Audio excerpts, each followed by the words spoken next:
I'm going to start by sharing the actual shloks. Okay, you can see this, right?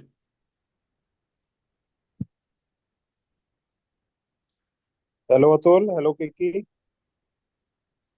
Hi, Sanjay. Hi, Long Sanjay. time. Hi, hi.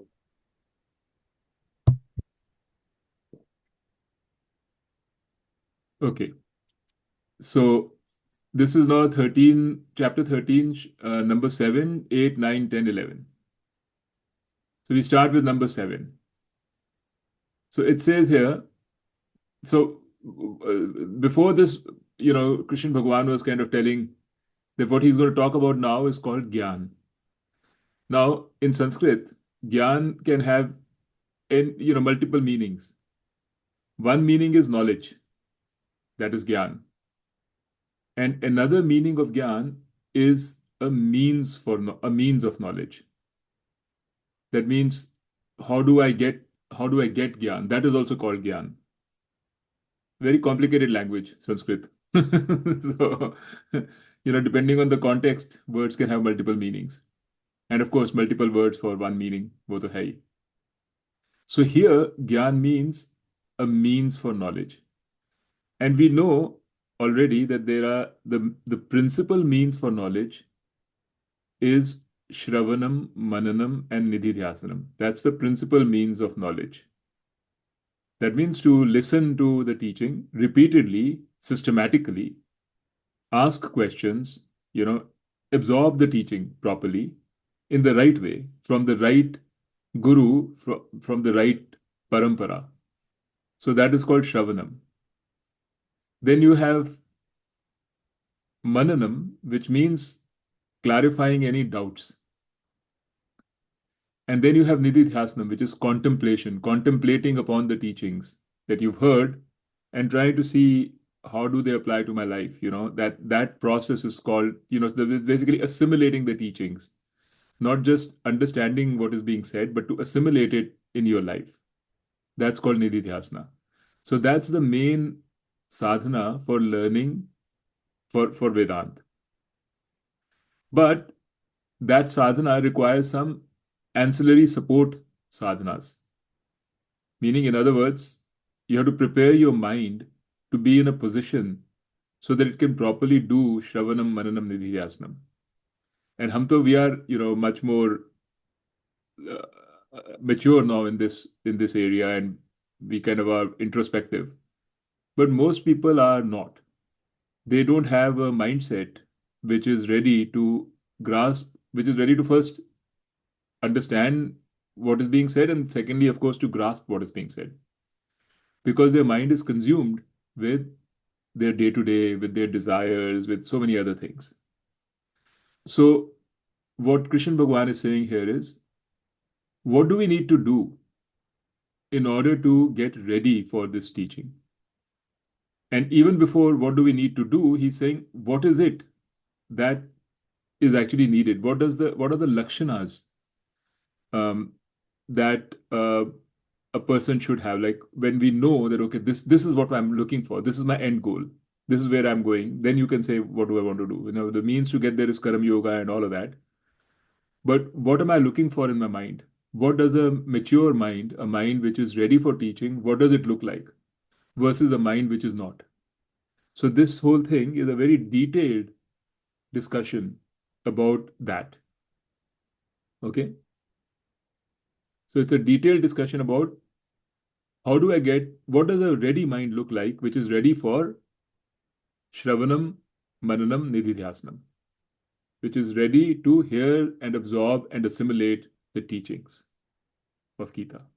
So this is kind of very basic, like a starting point, you could say, to get our mind ready. Of course, this, it takes a long time, so you can't just say it's only starting point, but you have to focus on this a lot in the beginning. So he describes this person or the qualities of this person as follows.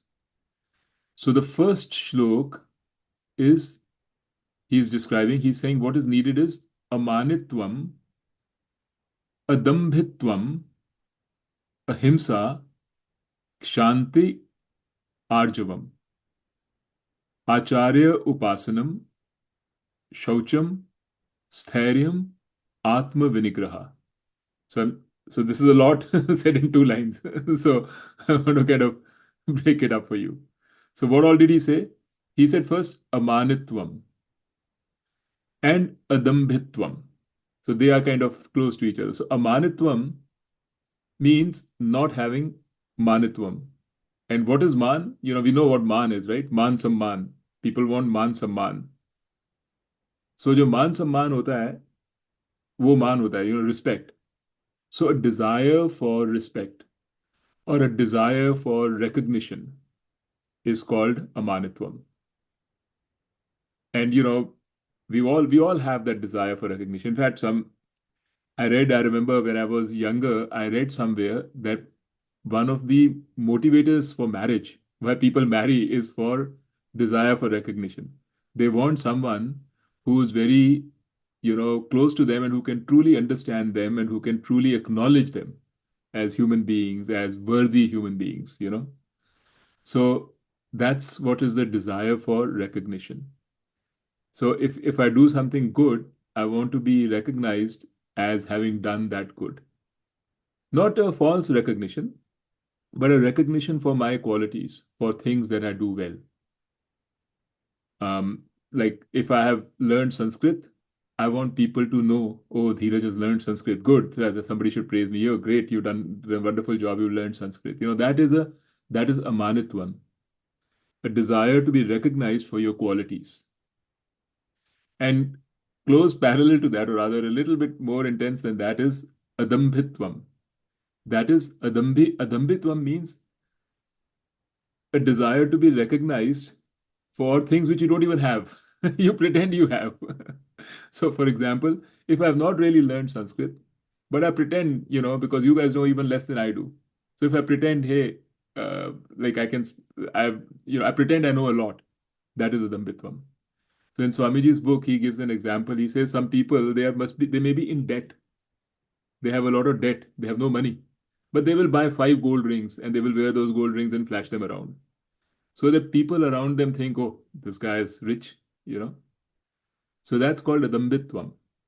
So Amanitvam is recognition for the qualities that you have. Adambhitvam is the recognition for qualities which you don't even have. So that's his first point. You want a lack of manitvam, that means a manitvam, and a lack of ambitvam, that means you want adambhitvam. You don't want dambhitvam. So absence of conceit in plain English and absence of pretense. So this is what a seeker, this is what a pure mind, जिसे कहते हैं अंतःकरण शुद्धि, this is what this person looks like.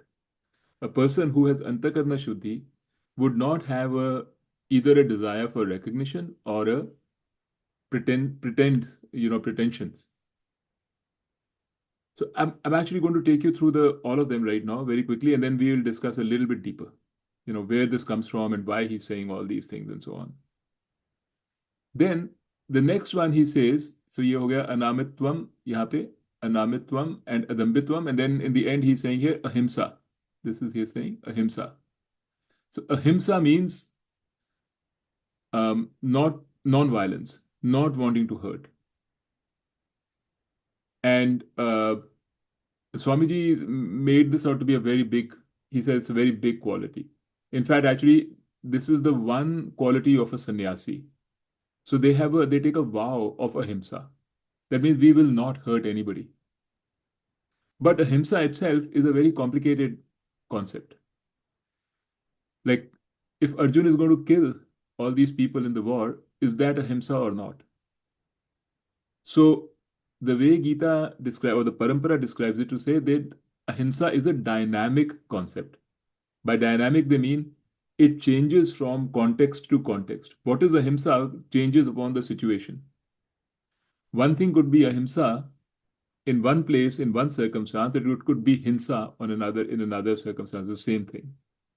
So when you're there fighting a war as a as a as a soldier, a just war, then killing your enemy is not ahimsa, is not hinsa. It is ahimsa. But if you're doing it for, if you're a mercenary killing for money, then yes, it is himsa. So I think the way he described it was not hurting others for your own selfish reasons is what is ahimsa. Let me actually read it because I think it was nicely done. Sorry.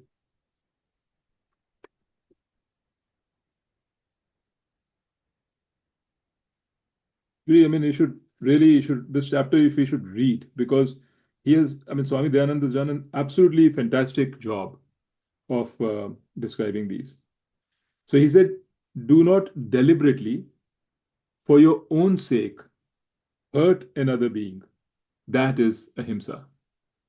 So you could be hurting people or beings in other right now because every time I'm breathing, I'm like killing a lot of bacteria.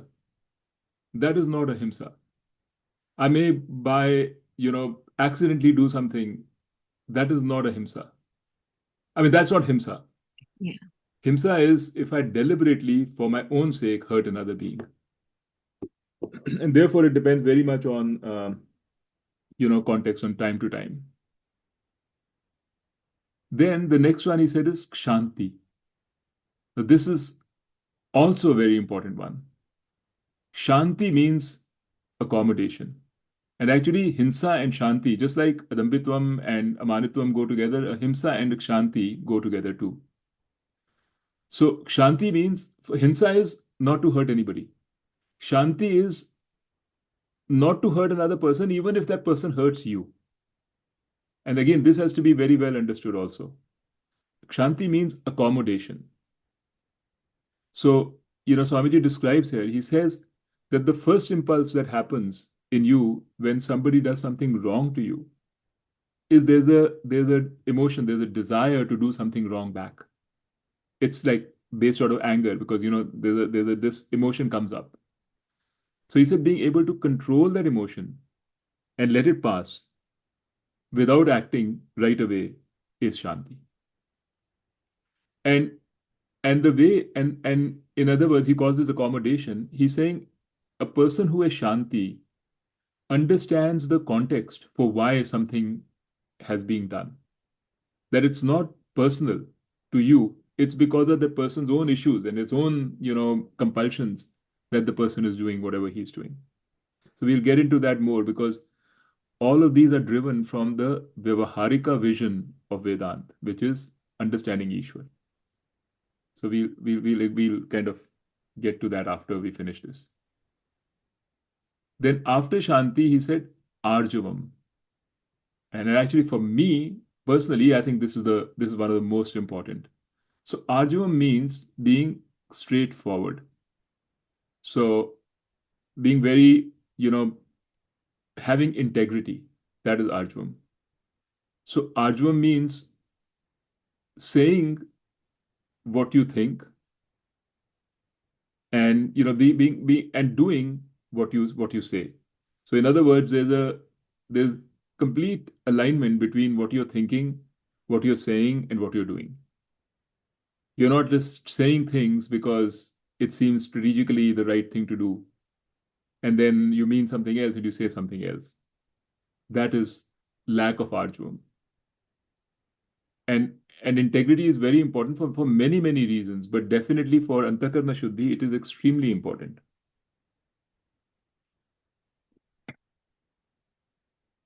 So we'll get there back there too, but this is Arjvam. Then the next one is Acharya Upasanam. So Acharya Upasanam doesn't mean Upasana or puja of the Acharya. It means Shraddha in the teaching and the Acharya, which means and Shraddha is extremely important for this, for Vedant, for this knowledge. Shraddha is extremely important because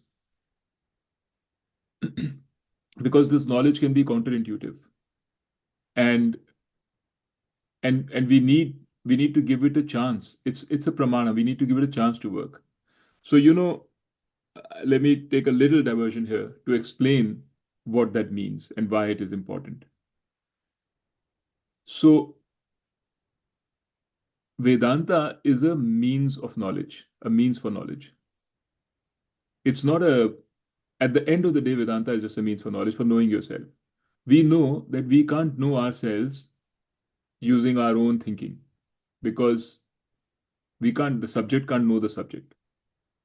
It's like telling the eyes, hey, eye or the retina, look at yourself. The retina can't look at itself. It can look at everything around it, but it can't look at itself. Similarly, I cannot know myself. I can use my mind to know everything around me, but I can't know myself. Because then who is knowing myself? We went through that before. But we do need to know ourselves. So if I have to know most of the things in the world, if I have to know what's around me in my room, I use my eyes. My eyes are my means of knowledge. Similarly, if I have to know about myself, I use the words of Vedanta. That is my means of knowledge. The words of Vedanta tell me you are Brahman, and they will explain to me what that means and so on. Your consciousness, in the beginning, those words don't mean anything, but they are unpacked. So over time, you begin to understand what those words mean, and when that thing is told to you, you know yourself. Now, Shraddha, you need basically you'll say, how do I know? Why do I believe what is being said? And and that we forget that there is a trust involved in the means of knowledge for us to understand the knowledge in the first place. There are various ways to verify. For example, when I see something, I don't question, am I seeing right or am I seeing wrong? I trust my eyes. I don't say, I see this cup in front of me, I'm not looking then for proof. Is this really so? Just because my eyes see it, is the cup really there? Right? We don't question that. Over time, we have learned to trust our eyes. In fact, actually, we go about if we don't do that, we would not be able to go about in this world. Every time we are doing things, we are basically trusting our senses. The means of knowledge which have been given to us are being trusted. That trust is called Shraddha. Now, trust doesn't come automatically. That trust has been generated. When we were very small, we probably weren't sure. If I was a little baby, I can imagine if I saw a cup, I would probably also touch it, and then I would try to smell it. I'll do I'll do everything to kind of make sure, hey, it is still it. If I see something, that means it is there. That's a quality that you built when you were very small. A small child who sees for the first time may not understand that just because he's seeing something, that means it is there. But very quickly, he begins to have, or she begins to have, trust on the means of knowledge. And now there's so much trust that we say, if I see it, it's there. If I don't see it, it's not there. In other words, if I experience something, it's there. If I don't experience, it's not there. So I say, what's the proof that there is something called Brahman? I need to experience it. If I experience it, yes, it's there. Why? Because in experience, I have already had that trust.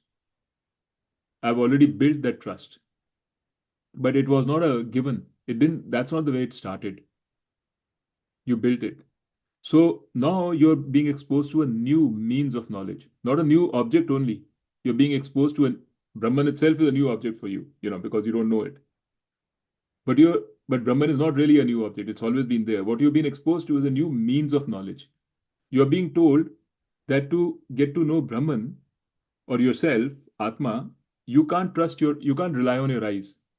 Just like if you have to hear sound, you can't see. You have to use your ears. So similarly, if you have to know about your Atma, you have to use another means of knowledge, which is called Vedanta. Now, you'll say, naturally, you won't trust it. Just like in the beginning, you never trusted your eyes. So over time, little by little, you are going to begin to see what it's saying is right. If this is me, if I am Atma and it says Atma is a Sangha, over time you'll realize, yes, I never thought about it that way. Actually, Atma is a Sangha. Or Atma is consciousness. I never thought about it. It is consciousness because you'll start having heard these things again and again, you'll start changing your perspective and looking at Atma and looking at everything in a different way. And after a few months or a few years, as the case may be, you will trust, begin to trust that uh, that means of knowledge, the words of Vedanta. They will seem as evident to you as your eyes when it as your eyes are as evident as a means of knowledge for seeing a glass. So just like I can trust automatically and spontaneously, I can trust my eyes if they tell me that there's a cup in front of me, that yeah, it is there. Just equally spontaneously, you'll be able to trust the means of knowledge, which is Vedanta, to know that I actually exist. And this is not a means of knowledge which you need for many, many things. You just need it for one thing, that I exist and I'm Atma. Once that is clear and understood, you don't need it anymore. Then that Atma is real for you. It's no longer something which is, oh, it could be there or it could not be there. It might be there, it might not be there. I don't know. So for you to be able to uh, accept that means of knowledge, for you to be able to use that means of knowledge, your mind has to be ready, prepared. So it's your mind which is using the means of knowledge of the eyes, right? It's the eyes are giving the information to the mind, and the mind is saying, yeah, it's there. Similarly, the knowledge about Vedanta is also being given to your mind, and the mind is saying, yes, what it's saying is true. I trust it. So eventually, that's where you need to go. But in order to get there, you have to give, in the beginning, you have to give it a lot of rope. You have to have Shraddha. In other words, you have to say, okay, I don't really know for sure, but I'm willing to give it a try. I'm willing to say, okay, what Vedanta is saying is true. Let me see what happens. Till that time that the means of knowledge actually starts working for you. That means till that time that you are convinced that you know that yeah, Atma is there. Now I don't need anything else to tell me. Till that time, you need to give it this space. That's called Shraddha. So if you don't have Shraddha, that means right away you say, hey, I don't see it, I don't believe it. Why are you saying all this? I don't believe it. And you walk away. That means you don't have Shraddha, then you will never know. So Shraddha is therefore very, very important. And remind yourself, remember, you have Shraddha in your eyes, you have Shraddha in your ears, you have Shraddha in your reasoning power, you have Shraddha in, your sense of touch. In all of the means of knowledge, you have Shraddha. If you don't have Shraddha, the means of knowledge will not work for you. You will be constantly double checking everything that your means of knowledge are telling you. You'll be constantly questioning. Over time, you have to have Shraddha. So, similarly, this is a new means of knowledge. Now, for this means of knowledge, you need to develop Shraddha. And, till that time, you have to give it rope. So that's what's Acharya Upasanam. And why Acharya? Now, let's say I am your Acharya right now. So I am telling you this. You have to have Shraddha that Dheeraj Malik is not there to, lead you astray. That I have enough integrity to tell you what is actually that I know.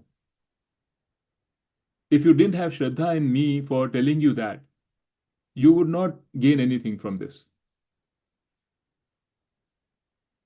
Just like I had to have Shraddha in my guru or gurus in order to learn. So that's why it says Acharya Upasanam, but it's not really just Acharya. When you say Acharya Upasanam, Acharya is representing the whole sort of the parampara, the heritage. So you have Shraddha in all of that. That's what it means. Okay. Then the next one is Shaucham. Shaucham means purity. And you could have outer purity, like, your environment around should be clean, which is very important.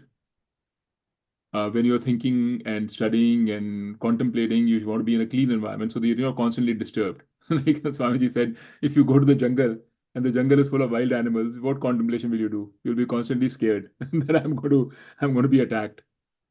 So that is the external purity, but the more important here is, of course, the inner purity. which means a mind which is clean, which is not uh, jealous, angry. All these negative emotions are not there because they come in the way of teaching, doubting, all of these things. Then the next one is stharium. So stharium means, what did he say? Steadfastness. Yeah. So stharium is steadfastness. So um, not only steadfastness here, the main steadfastness is steadfastness of purpose. So why am I learning Vedanta? Are you very clear that at this point in time, Vedanta is what you want to know? That it is the most important thing that you want to know. When you have that commitment, then you have sthariam. Then you'll be willing, ups and downs of the learning and everything you'll take in your stride. If some things are difficult, you will stay at it till you get it. So that sthariam is very important. And then finally, in this one, he says Atma Vinigraha. So Atma Vinigraha means Atma means over yourself, control. So control over yourself. Um, you know, like just some basic discipline, self-discipline. So you shouldn't be led astray by your senses. So in Vedant literature and all, they say don't be carried away by your senses because our senses are the ones which give us this pleasure. Nice things to see, nice things to feel, nice things to hear, do. These are all coming from our senses. So the pleasures, the sense pleasures can divert us. But if you have stharium, that's what stharium Atma Vinigri has together. If you have stharium, then you will not be diverted by those sense pleasures. Because then you know that in your mind, you know that the pleasure I'm going to get from this sense pleasure cannot match the the joy or the pleasure I'm going to get from self-knowledge, from this pursuit. It's not really, you know, that's my other thing. People say discipline, willpower.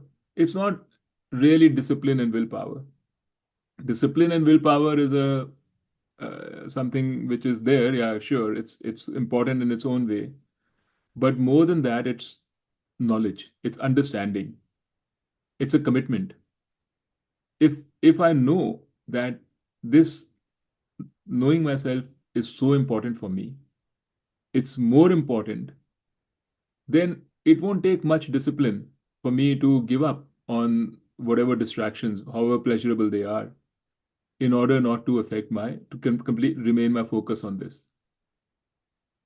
So that you can see in your life, so many times when you're focused on something which you're committed towards, you don't get distracted by the sense pleasures. When you don't have a focus, when you don't have anything else to do, nothing which is driving you, then you get distracted by everything else. Right? So it's the same thing here. So you need this tharium. You need Swamiji calls it a clarity of priorities. Like some people, they'll say, oh, I want to do Vedanta because it seems like the right thing to do. Everybody's doing it. And I want to find out. Now that would not be stharium because then you will be distracted by the first thing that comes your way. So if you really want stharium, you need to have thought through this in your own mind, have the clarity in your own mind that yes, this is indeed the most important thing. Not because everybody else is saying it, or because it's the right thing to do, or because it's dharmic. So in the midst of dharmic things, I will do one more. I'll get a little bit more. Abhi number बढ़ जाएंगे, as Sanjay would say. So not like that. Okay. Then there are others. I don't want to, like, we can go into that too, but let's just discuss. Um, let's just discuss what we just saw. There are like seven here, I think. Atma, Anatma, two, three, four, five, six, seven, eight, nine. Nine of them.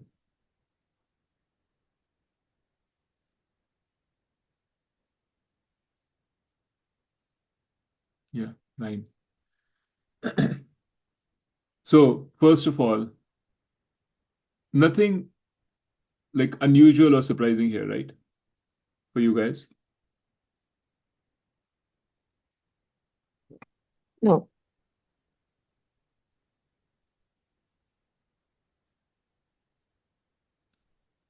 So I think the point here, which at least um what I'd like to discuss with you is what's underlying all these things? Why has he just picked up these seven or eight or nine? And he said that later. He said, I just picked up some at random. Not at random, but some important ones. There are others too. And I mean, some of the others are coming also. But I think in all of them, so if you let's say Amanitvam, right? There's a very interesting discussion about this in Swamiji's book about Amanitvam and Adambhitvam. So he says, why is it that we are looking for man samman? Like, why is it so important that we should feel recognized by others? And he says that the most, like, the most common or the most likely reason for most people is because of their experiences in childhood. If in your childhood you were criticized, and it happens, like for all good, keeping a very good intention, in all good intentions, people can criticize you. Your parents can criticize you. Your teachers can criticize you. And they'll tell you, no, no, no, work hard, do this, don't do this, or show me what you can do, things like that. That builds already in your mind a feeling of inferiority, that I have to do something to become better in order to gain the respect of my parents or my teachers. And that little foundation, that feeling, which we never question, it's been there, you build on it, build on it, build on it, and you don't even realize it. But that's where Amanitvam comes from. And if it is, and this is a healthy person, relatively. If the person has real problems, you know, because of too much criticism or too much lack of attention as a kid, then you will have Adambhitvam. That means you will even start pretending in order to gain respect from other people around you. You'll start pretending for things that you don't even have. So if you knew better, you'd say, I don't really need respect from others. As long as I respect myself, why should I care? And it is true.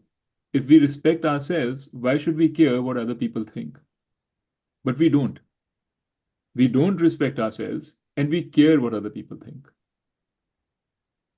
And understanding this, not judging yourself, because Swamiji, again, he was very clear. He said, if you use this knowledge now to judge yourself and say, oh shit, I don't even understand myself, I'm so bad, that'll even make your self-concept even lower. So it'll compound the problem. But if you understand why this happens, not just to you, but to everybody, why this happens, and you get and you intimately understand it, you think about it, that is the cure for Amanitvam. So in a way, that's what sort of, analysis is also. If you go for therapy, they try to trace things back to your childhood so that you can understand. But that is, of course, in case of trauma. You can understand the cause for it, and that is a good way to sort of slowly resolve it. Here we are not talking about trauma. This is not even like any particular trauma. Like we think it's the most normal thing for a person to want respect from others. We don't think the person, you don't need to go to a if you go to a therapist and say, hey, I want recognition about things that I know, the therapist will say you're normal. You're fine. Nothing is wrong with you. Don't waste your money on me.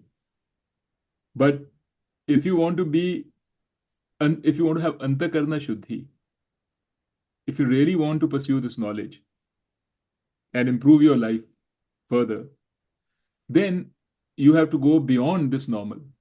You have to say, okay, even this normal thing, is it really legit? Is it causing me more problems? So that's what Gita is telling you to do. It's saying, have Amanitvam and not have Amanitvam ke, kill, judge yourself कि मेरे पास Amanitvam नहीं है, but understand why you don't have Amanitvam. Having understood, then you work towards getting Amanitvam. Hopefully, none of us is Adambhitvam, because then we've got a bigger issue. Then to definitely requires urgent help if we are pretending.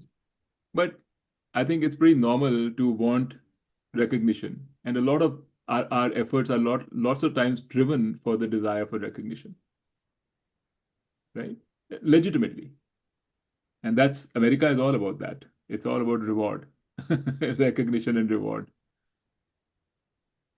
But now it's encouraging you to say, question that.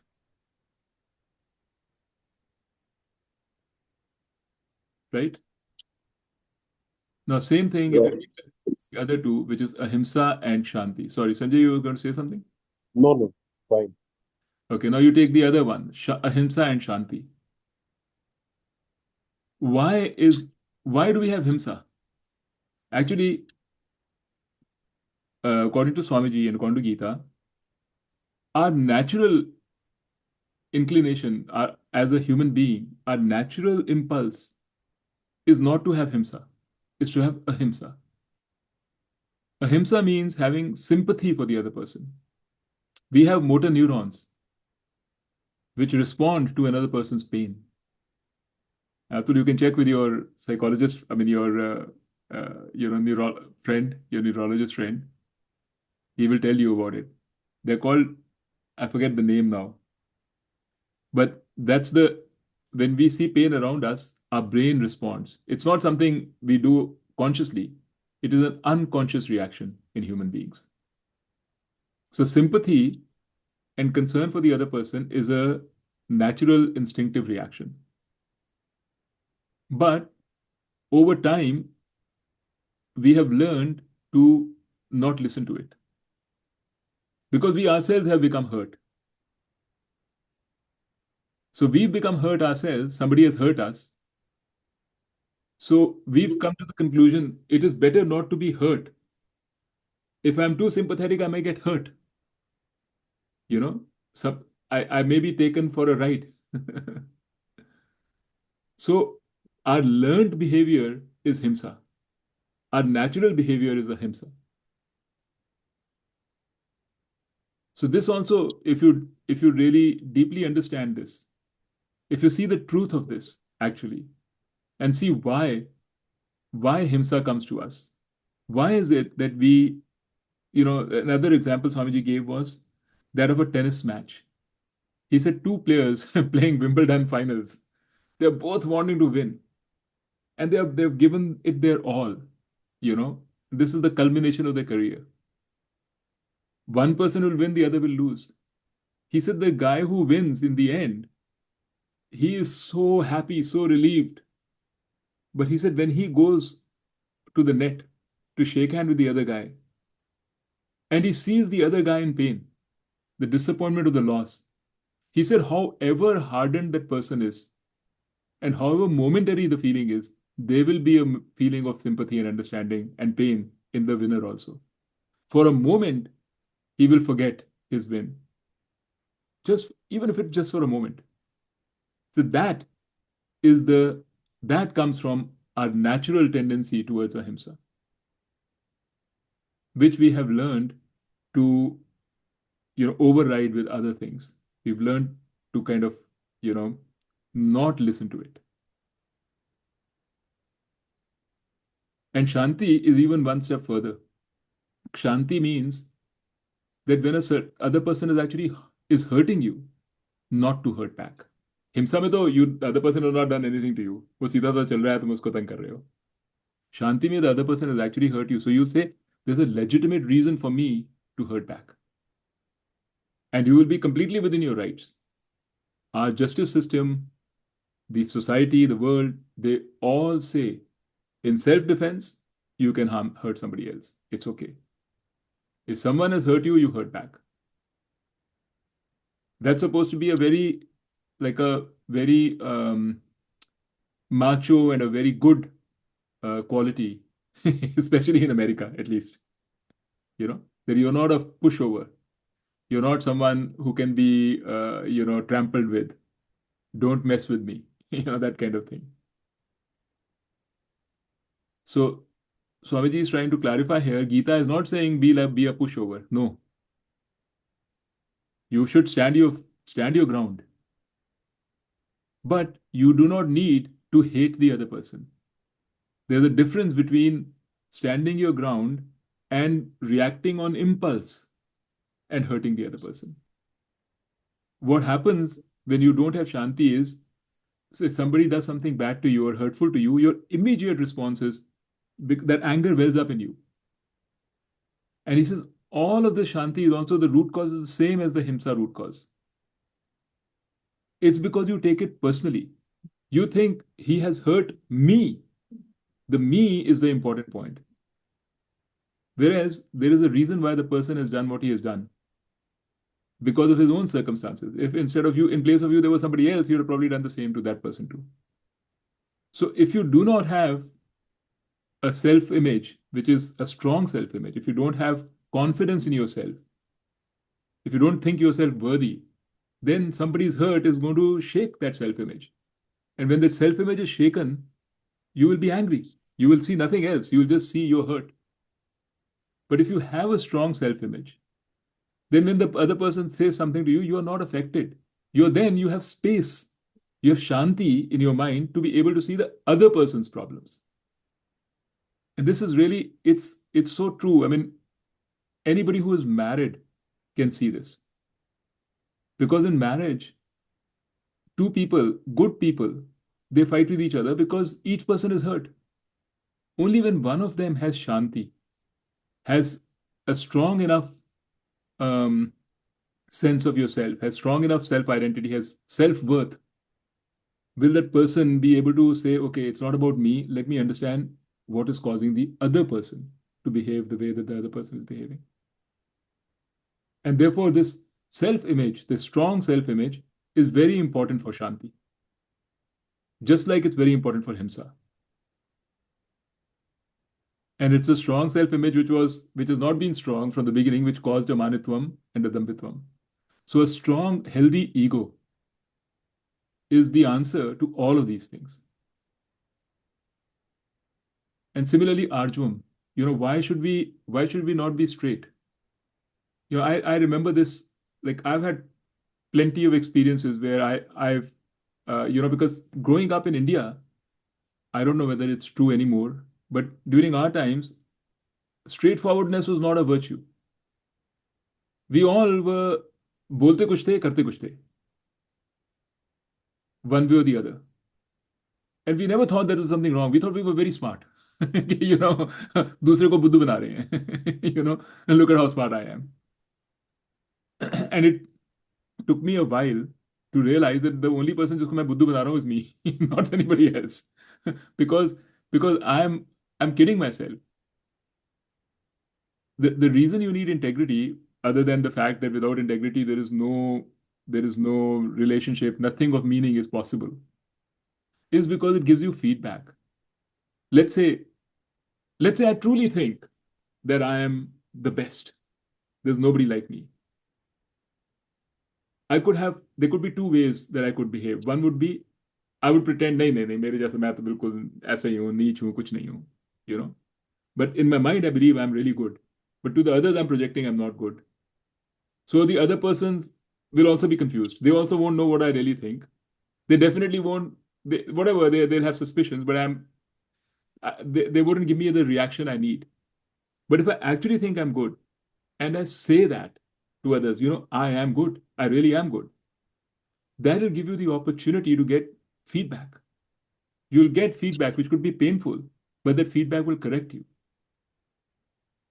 But if you say one thing and you think something else, you will never get the feedback. There's no mechanism for getting the feedback to fix whatever it is that's inside you. That is why integrity is very important. It might hurt in the beginning, but it's on the path to growth in the long term. There is no growth without integrity. So for me, I mean, I have personally my own experiences.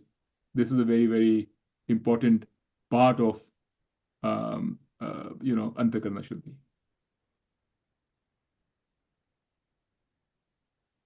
Okay, so I think this is good. We'll go through the others later. They are very, very interesting. You can read the English part. I mean, if you want, I can send it to you. Like this is Indriya Vairagyam. And then it goes deeper and deeper and deeper and deeper. Ultimately, he gets to this one, which is basically Shravanam Mananam Nididhyasnam. Okay. This is the most नहीं, जो हमने एक चीज पहले भी पढ़ी थी ना, विवेक का वैराग्य छठ संपत्ति Mhm. एंड मोमोक्षुतम, Yeah, that's all covered in this it's all covered in this. Saying it in a different way. different way. Yeah. Okay. This is more comprehensive. Mhm. Because see, Viveka Vairagya, it starts with a person who it starts way ahead. This starts way before. This is meant for a larger number of people than Viveka Vairagya. Viveka Vairagya will speak to a fewer people who have already reached that level, kind of thing. Mhm. So I would say the last two are probably more like Vivek, Vairagya, etc. When we get here, we'll get to that. Okay. Okay. But abhi to he's not talking about understanding yourself. Vivek means knowing what is permanent and what is not. सत्य बोल क्या Discriminating, है? discriminating the Discriminating ultimate on that basis. quality ये with तो the अभी वहां पहुंचा ही नहीं है. He's not even talking. There's no question of self. Anybody, whether he's doing Vedanta or not, is going to understand what I just said. This is the Mhm. most basic thing. Mhm. Even a person who has no idea of Gita, no idea of Vedanta, nothing will understand it. Right? So he starts from a very, very basic level. And then he goes on.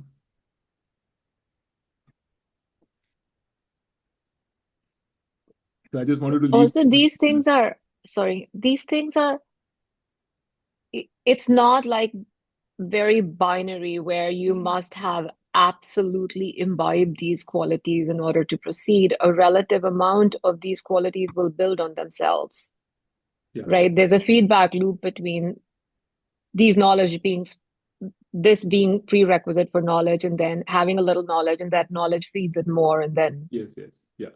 It's not, it's it's wrong to say, it's inaccurate to say they're prerequisite because some of these things can yeah, only come with knowledge. yeah, To really get there, you need knowledge. yeah, But you know, um, these are so you won't as that's why it's understood that the first time that you do Shravanam, you hear, you will not get knowledge. Totally understood. Because you don't have these qualities. But that will give you a little bit of knowledge, which will help you with these qualities a little bit. And then yeah, you keep going back and forth, back and forth. With every iteration, you both yeah, increase your knowledge and you increase these qualities. right. So that is how it works. That's why in the Gita, when he starts chapter 211, the first instruction he tells Arjun, he's not saying become Amanitvam. He didn't start with that. He said, there is no cause for sorrow because you're Atma and Atma doesn't die. Mm, Right? So अब अर्जुन को क्या पता चलेगा पहले बार सुन के आत्मा doesn't die. उसको पता नहीं आत्मा क्या है पहले. Then he says, he's telling me Atma doesn't die. The reason why Arjun listened to the whole thing is because he had Shraddha. He had Acharya yeah, Upasana. He had yeah, Shraddha in Bhagwan Krishna. He said, okay, if I'm not understanding, it must be my problem because I think Bhagwan Krishna is Bhagwan. He knows what he's talking about. That's Shraddha. So you're willing to say, okay, I need to do something different to understand.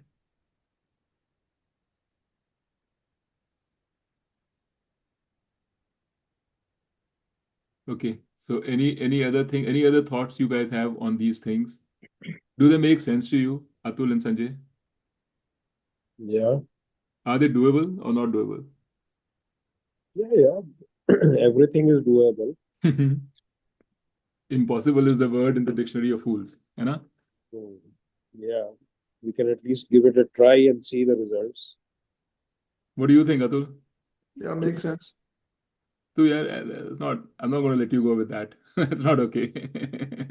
mhm, Speak up. No, seriously, I mean, in terms of the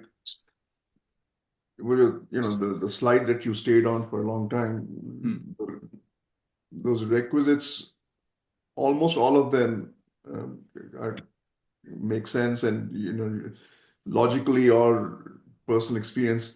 I think the one point where I always struggle, and not just from today's thing, but always, is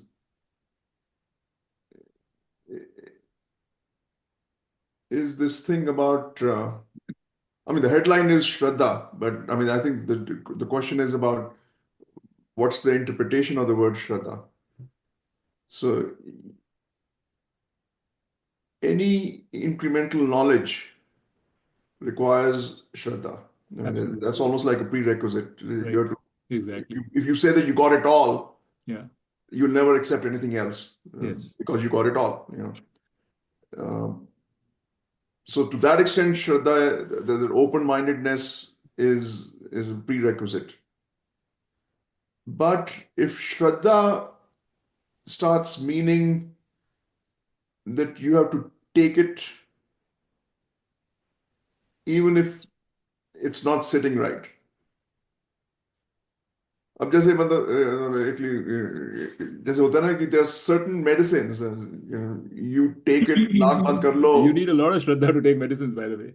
No, I know, yeah, but so you have Shraddha in the doctor, वो surgery and the के लिए doctor says you कि want to तुम्हें cut it नाक बंद open, करना you पड़े, have नाक Shraddha. बंद करके ले लो.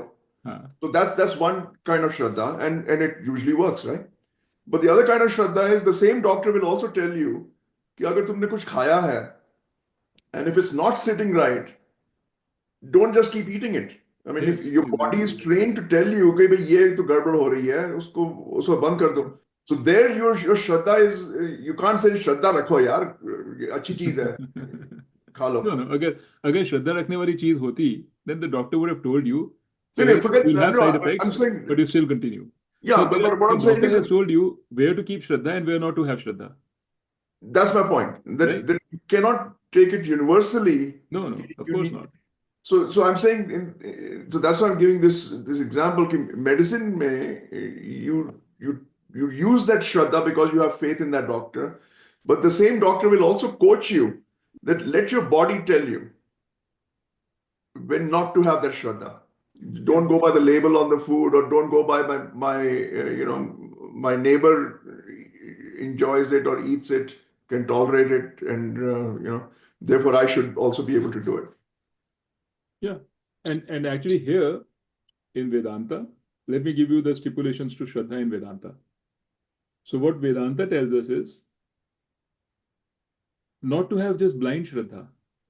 It says that have Shraddha in the beginning, then see whether your conviction is whether everything you're hearing is making sense to you. Yeah. Over time, is it making more and more sense? Is it resulting over time in more peace and resolution and happiness in your life? You don't have to wait for moksha to get the benefit of Vedanta. The benefit should start day one. So it supports the Shraddha part. So if the doctor tells you, मैं तेरे को 15 दिन का course दे रहा हूँ antibiotics का, और अगर डे वन में तू बेटर ना फील करे and day two not better than that, then you can stop that course. That is Vedanta. It's not saying take it for 15 days, उसके बाद देखा जाएगा, उसके बाद 15 दिन के बाद और ठीक हो जाएगा तू.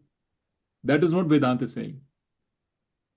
So Vedanta is saying you should be feeling the effect right as you go along.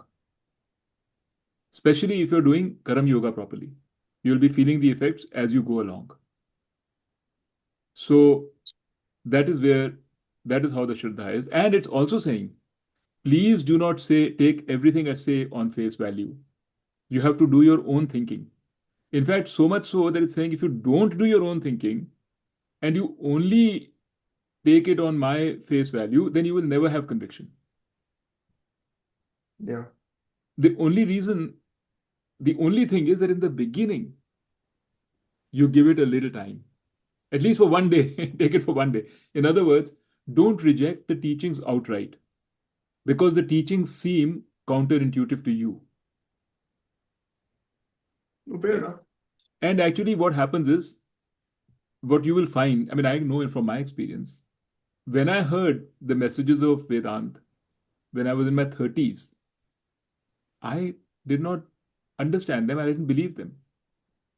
See, if someone tells a little kid or a young fellow who's all eager to go out in the world and prove himself, and that is his, like his thing, that do the actions without thinking of results.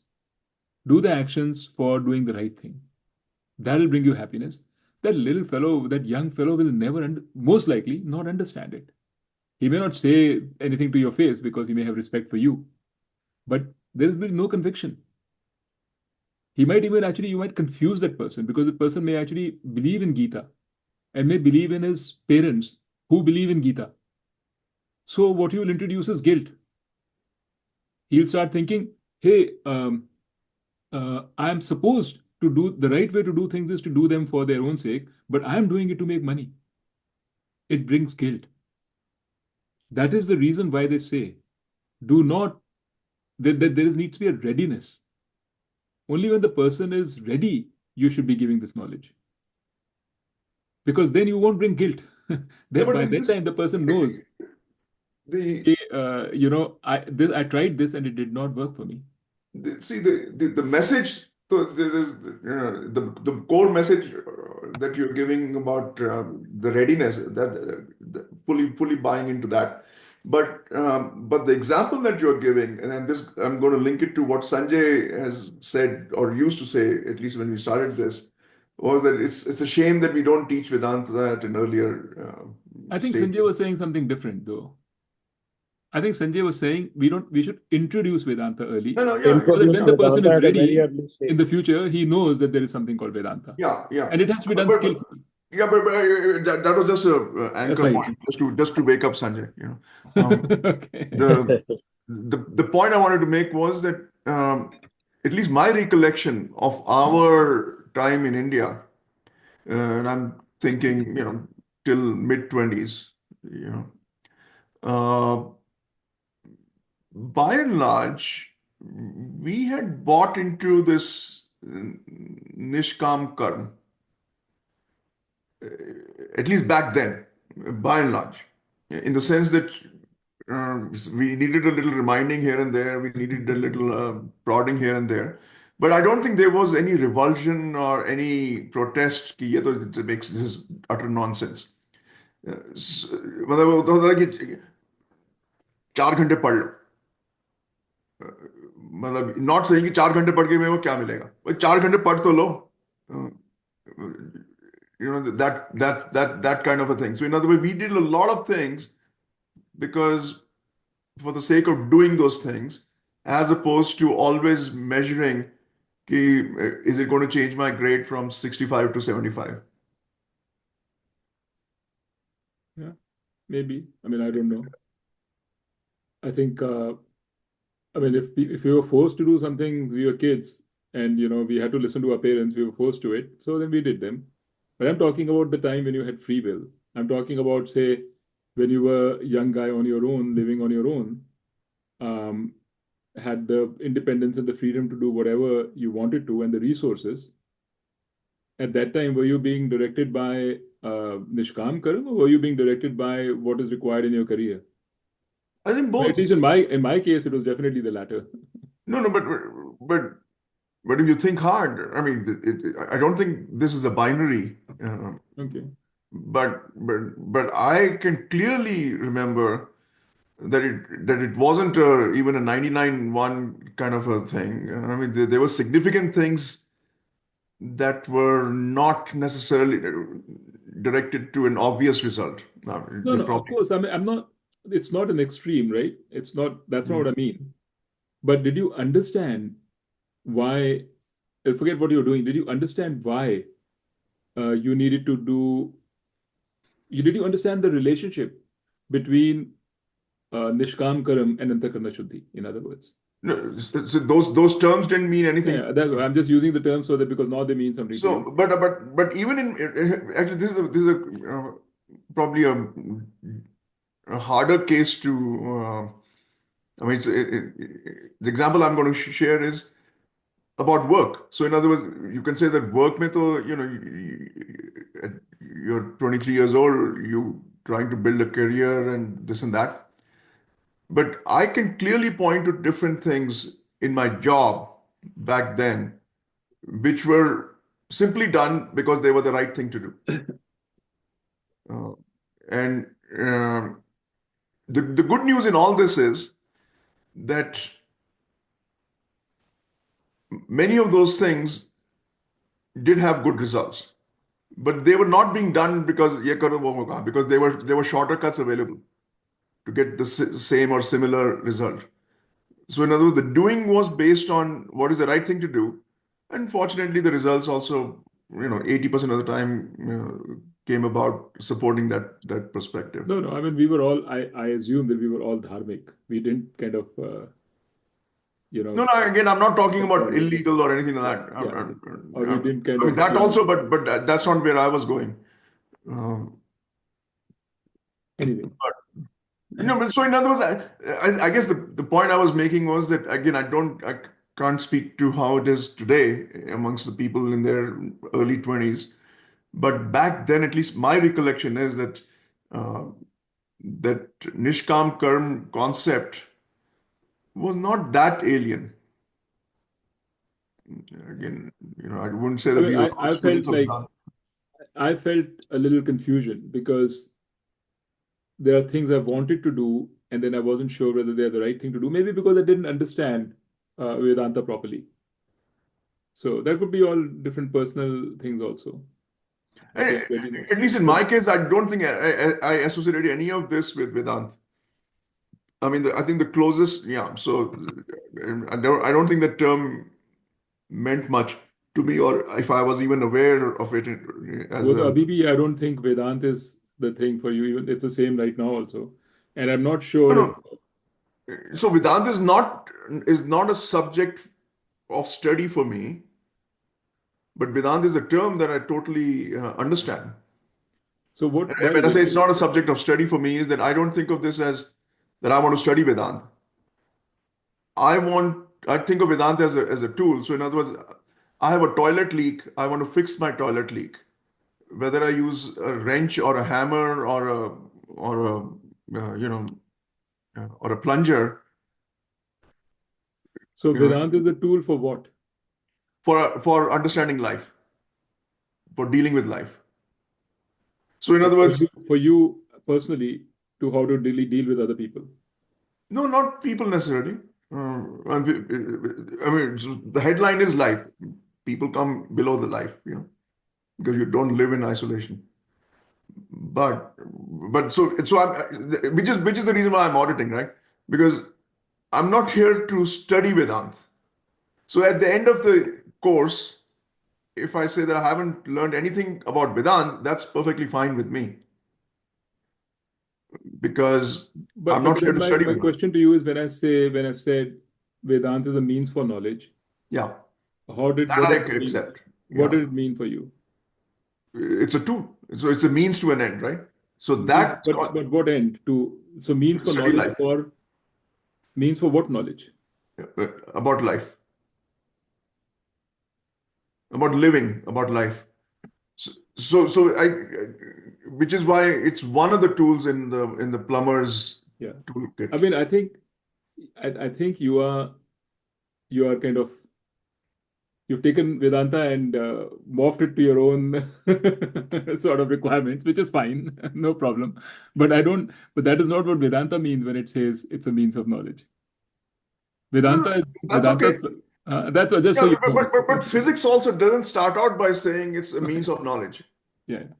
Physics also starts out by saying that I can explain a few things in a certain way. Yeah. So when we think of our body of knowledge, physics is a piece of it. So I'm thinking of Vedanta also as a piece of it, whether it's equivalent or not, size-wise, meaning-wise, value-wise. That we're not getting into that. Okay. But Anyway. but it's not it's a means. It's not an end for me. Mm.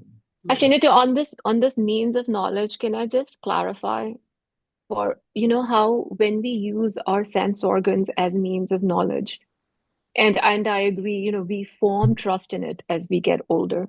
Right.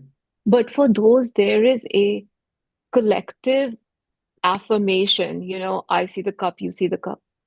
But for Vedant, really it's a solo exercise, right? When we use Vedant as a means of knowledge, there is no social, there is no collective corroboration No, it is. of That's the whether that satsang. means of knowledge is, or You're is learning that the with others. parampara. You're learning with others. You're talking But to others. You're the sharing final, experiences with others.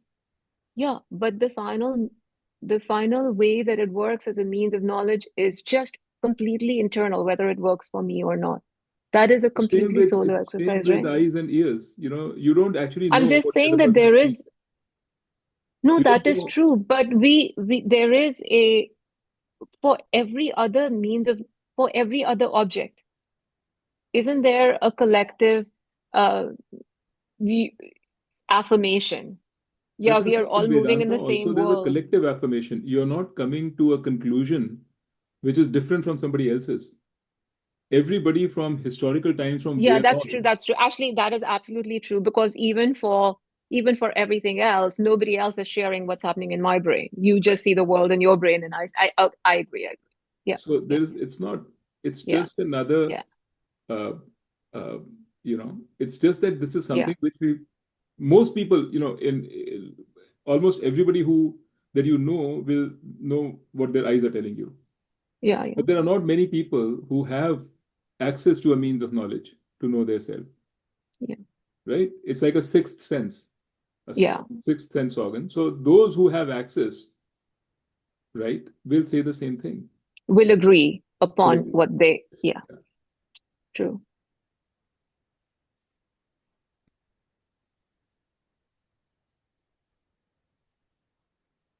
Definitely. When the way you positioned this yesterday in the WhatsApp, you were talking about the traits required. Were you expecting more pushback, more reluctance? Yesterday in the WhatsApp. Yeah, I mean, you said that today, that this session and maybe the next session, we'll talk about the values required. Oh yeah, okay, okay. In the WhatsApp message, yeah, yeah, yeah. No, no, no, no. I was not expecting more pushback. I was trying to make sure that there were no, because I didn't only talk about the values. I talked about um, what Swamiji said about why those things happen in the first place. Like maybe I didn't actually clarify that. Like if you draw, I mean, I even drew it out. If you draw a process of what happens to your ego, see, at the end of the day, all of this is about the ego, Mm. right? It's about ahamkar. So if you draw how your ego evolves from when you're born to today, you'll see that, in the beginning, a child doesn't even know what a concept of self is, has no concept of self. Then the child is learning from everybody else around him, from his mother and her mother and everybody else. And they're telling him, be conscious and aware of yourself. They're trying to tell him, draw boundaries. This is you. Like in America, that is a very big thing, and in India too. This is yourself. That is somebody else's self. Respect yourself. Respect the other person's self. Don't let someone touch you, for example, because that's your body. Don't touch another person because that's his or her body, right? So you're beginning to evolve into and you feel pain also. And you so gradually, when somebody touches you and you don't feel pain when somebody else touches you, all these things are happening in a child's mind. The child is forming impressions from all the input and everything. He's one of the most important things the child is learning is a concept of himself or herself. What is this me, right? And most people are taught equality. That person is his own self, you are your own self, share. Don't, all these good values are taught. But somewhere along the process, the child realizes that by having just these expectations, okay, that person will do this or I will do this, things are not working. The child gets hurt. And the child is not able to see why and how that person got hurt. Maybe it got hurt because somebody told him or her that you are not good enough right now. You need to put in more effort to become better. That thought was introduced in the person. And then he said, oh, maybe I'm not good enough. I need to become better. And then you start thinking, is the other person good enough? He's not putting effort. Maybe he's worse than me. right? So in this whole process, this comparison between selves comes up. And most of the time, the genesis of it is, I am not good enough as I am. Swamiji calls it the lack of self acceptance. The lack of self acceptance comes in our life. So we cover for that lack of self acceptance in many ways. One way is by improving ourselves. I have to read more, better and better and better. I have to learn more. I have to travel more. I have to get more knowledge. I have to acquire more skills. Then you start feeling, okay, I'm better now because I've got these skills. And then Amanitvam comes. Oh, I've got these skills. I want people to now acknowledge that I'm better. Right? That is Manitvam, which you talked about. Sometimes you don't acquire those skills, and yet you want people to feel you're better. So you cut around and say, no, you pretend you have those skills. That is Adambhitvam. Right? That comes into the second point that we learned. But over time, all these, so you develop, so um, this little seed of I am not good enough, self non-acceptance, this seed which started somewhere way down in the childhood, God knows when and how, it just things build around it. It snowballs into bigger and other issues. And as you get older, you have these ego issues. So what Vedanta is saying is, your first step for a requisite is address those issues. Because those issues will be an obstruction to knowledge, an obstruction to understanding. And then what is the thing? And it describes the issues from various types. Adambhitvam, Amanitvam, Dharyam, Stharyam, whatever, all those things we learn, they're all looking at the same issue from different sides. The issue is the lack of self-acceptance. So it says you have to now, first, you have to start resolving it. How do you resolve it? By knowledge. You resolve it by understanding the process on how this happened. That's how you resolve it. And once you've sort of resolved it, you kind of at least acknowledge that, yes, I have these issues, but I'm not unworthy. There's nothing about me which is unworthy. I may not have, like, Kiki, you keep saying intelligence. I may not have the intelligence, or I may not have the skills, or I may not have the looks as somebody else. But that doesn't mean that I'm not worthy. Deep down, I'm the same as that other person is. That other person just happens to be given more skills than I was given. So once you come to this understanding, you are ready for Vedanta. That's essentially what it is. You can call it Viveka, you can call it Shat Sampatti, you can call it anything, but at the end of the day, this is what it is. But even the final resolution happens through knowledge. It may be Yeah, a but I'm not talking prerequisite about the for final knowledge. resolution. I'm talking about understanding the process of what happened to you, or how these issues came up. That's all I'm Mm, saying. mm, I'm not talking about I understand what you said, which is that the final resolutions happen through knowledge. That we've already said. It's a mm. relation. But you don't need this, and this resolution, you don't need Vedanta at all. Actually, what I'm beginning to realize is we don't need Vedanta in our life for most of us. We just need to come to this resolution that I have self-worth. For the majority of us, this is our issue. Vedanta को तो हमने बीच में ला दिया है because we want to feel good कि हम वेदांता पढ़ रहे हैं honestly. And then we try to think about all these big things about Vedanta without addressing this basic issue, which is the issue in the first place, because without it, there's no Vedanta. No, but that what you just said suggests that Vedanta is a means, not an end in itself. No. See, that is where you're mistaken. Vedanta is not a means for bringing this knowledge, this Antakarna Shuddhi to you. Vedanta doesn't talk about this. ये तो Vedanta ने aside में तुमको बता दिया है. This is not Vedanta. You can go to a therapist, or you can go to your friends, anybody, or read up something. What I've just said, which is that you have to bring self-worth into your life, accept yourself. That is not a Vedanta skill. That is not a Yeah. Vedanta specialty. ये तो मतलब I'm sure you've read about this. Atul, emotional intelligence. This is emotional intelligence. Vedanta says where this ends, Vedanta starts. Vedanta says that once you're ready, then let me tell you your nature, what you are and who you are.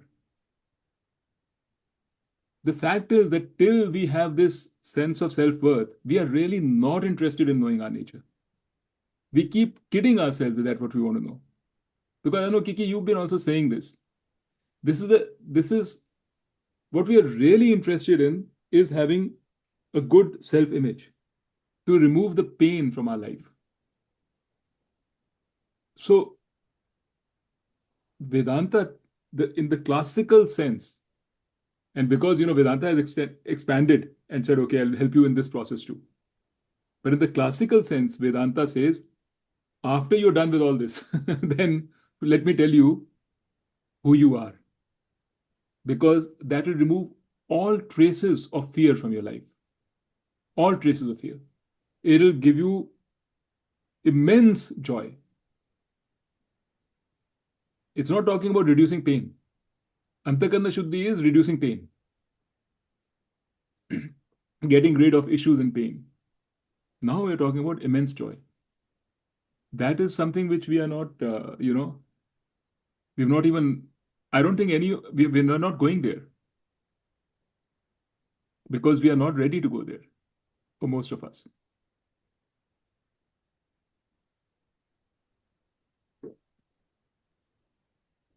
So there's no circumventing this process. There's nothing that you can, do to avoid it. It has to be done. शुरू में बताते हैं वो वेद के जो शुरू के वेद है ना, the first 80% of the Ved, the Karam Kand, is all about this. Understanding the ego. Now they have means of doing it which are very different from today's means. They'll say do puja, do yagya, all of those things. But what do you end up with? You end up with Antakarna Shuddhi at the end of the Ved. With Antakarna Shuddhi, with clarity, with a clean mind, with an understanding of the issues, resolution of those issues, that's what you end up with. Then the Gyan Kand starts. That's the theory. But in reality, we mix it up. And actually, I think my personal, and I'm talking about my personal viewpoint, is that mixing it up has actually harmed us. It's hurt us because we have been confused about what our objective is. We like to have an objective of Vedanta, but our objective is simply, I want to get rid of the pain in my life. If we just knew that and just focused on it, we would have just done a better job. That's my feeling anyway. Yeah, okay. That may be your feeling.